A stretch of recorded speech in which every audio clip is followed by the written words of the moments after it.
Oh wow! Alam niyo na kung ano yan. Hi guys! Hello Tagaytay! Nag-crave kasi kami mag-asawa na magbulalo kaya eto andito kami sa JT's. Kung saan na may mas masarap na bulalo dito sa Tagaytay. Kaya tara, pasok tayo!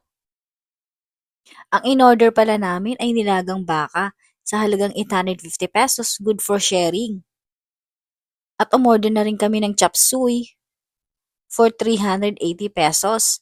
At ito calamares nila nasa 420 pesos, good for 3 to 4 persons na. Tara, tikman na yan! Ang tender talaga nitong baka nila at napakalasa pa.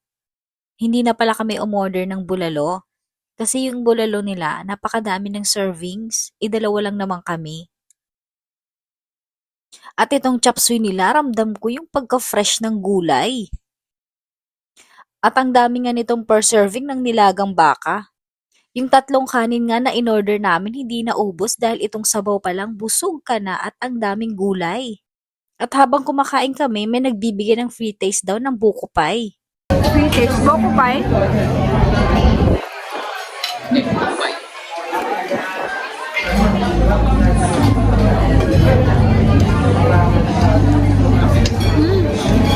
Sarap. Bili tayo. At syempre kung fresh ang gulay, refreshing din itong cucumber lemonade at mango juice nila. 65 pesos kada isang baso at meron din silang isang pitcher, 180 pesos.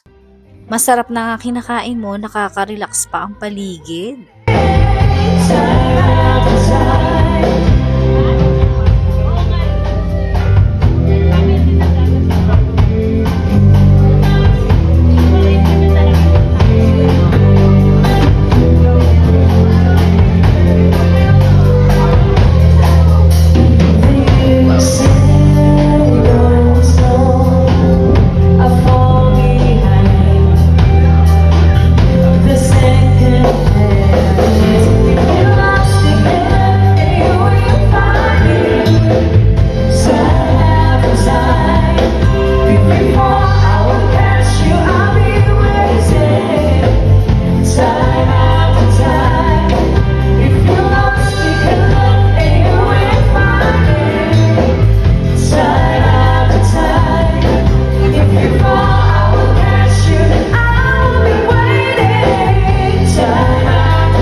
At ayan, may pa-take out pa nga dahil hindi namin naubos.